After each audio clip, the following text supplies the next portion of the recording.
Hi friends, मैं हूं राजेश सिंह और आपका फिर से आयंस ट्यूटोरियल्स में स्वागत है। इस वीडियो में आप आदर्श आचार संहिता यानी मॉडल कोड ऑफ कंडक्ट का संक्षिप्त जानकारी पाएंगे। जैसे आदर्श आचार संहिता क्या है, आदर्श आचार संहिता के अंतर्गत क्या आता है, आदर्श आचार संहिता के प्रमुख प्रावधान और भारत जैसे डेमोक्रेटिक कंट्री में क्यों कोड ऑफ कंडक्ट की आवश्यकता नितांत आवश्यक है। तो आइए जानते हैं। So let's start. आदर्श आचार संहिता चुनाव के दौरान कैंडिडेट्स और पॉलिटिकल पार्टीज के लिए भारत में चुनाव आयोग यानी इलेक्शन कमीशन द्वारा जारी किए गए दिशा निर्देशों का एक समूह है। दिशा निर्देश मुख्य रूप से भाषणों, मतदान केंद्रों, मतदान के दिन आचरण, चुनाव घोषणा पत्र, जुलूस और सामान्य रूप से आचरण के संबंध में है।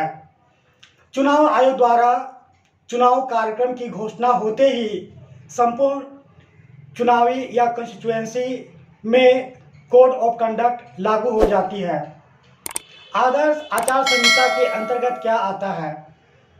आदर्श आचार संहिता लागू होने के बाद सरकार आमतौर पर परियोजनाओं या सार्वजनिक पहलों के लिए कोई नया आधार पेश नहीं करती है। सरकारी निकायों को चुनाव की प्रक्रिया के दौरान किसी भी भर्ती प्रक्रिया में भाग लेने की मनाही है।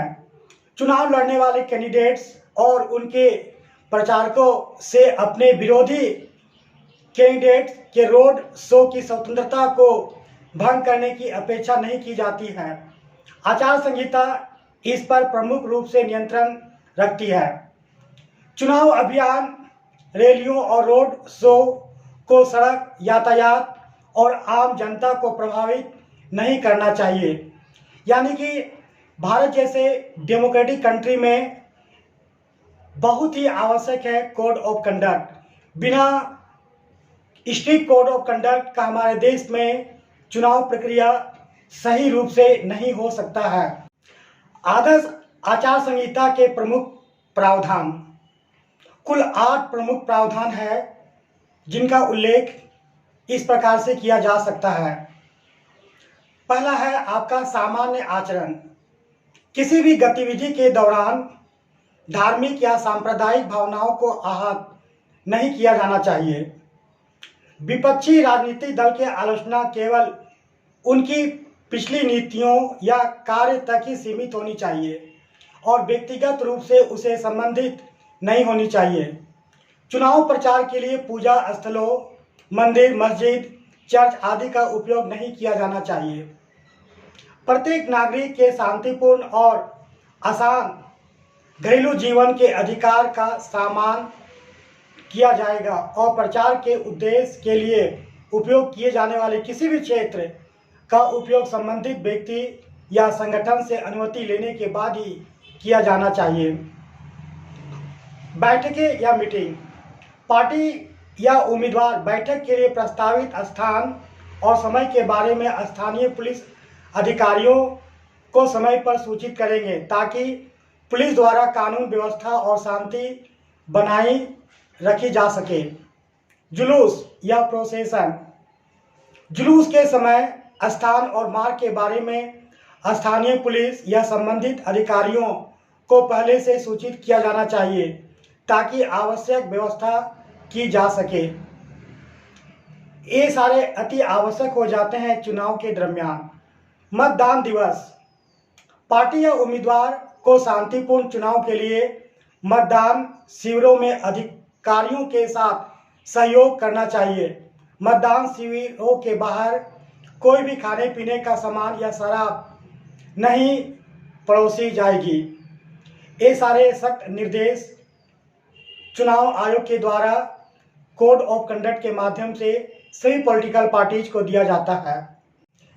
मतदान केंद्र यानी कि पोलिंग बूथ, मतदाताओं को छोड़कर कोई भी व्यक्ति बिना चुनाव आयोग के वैध पास के मतदान केंद्रों में प्रवेश नहीं करेगा।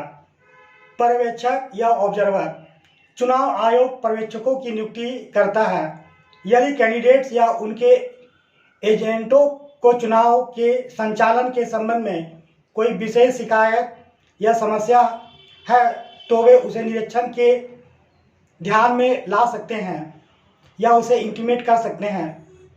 सत्ता में पार्टी चाहे केंद्र में हो या संबंधित राज्य में, यह सुनिश्चित करेगी कि किसी भी शिकायत के लिए कोई कारण नहीं दिया गया है कि उसने अपने चुनाव अभियान के उद्देश्यों के लिए अपनी आधिकारिक स्थिति का उपयोग किया है। चुनाव घोषणा पत्र। सर्वोच्च न्यायालय ने 5 जुलाई 2013 को अपने फैसले में चुनाव आयोग को सभी मान्यता प्राप्त राजनीतिक दलों से परामर्श से चुनाव घोषणा पत्र की सामग्री के संबंध में दिशा निर्देश तैयार करने का निर्देश दिया था। मॉडल कोड ऑफ कंडक्ट चुनाव आयोग द्वारा जारी की जाती है और देश में चुनाव की पूरी प्रक्रिया इसी मॉडल कोड ऑफ कंडक्ट के आधार पर की जाती है। फ्रेंड्स, किसी भी डेमोक्रेटिक कंट्री में चुनाव मुख्य प्रक्रिया माना जाता है और चुनाव के द्वारा ही जनता के अधिकार को समझा जा सकता है। Thank you friends for watching this video. See you again. Bye.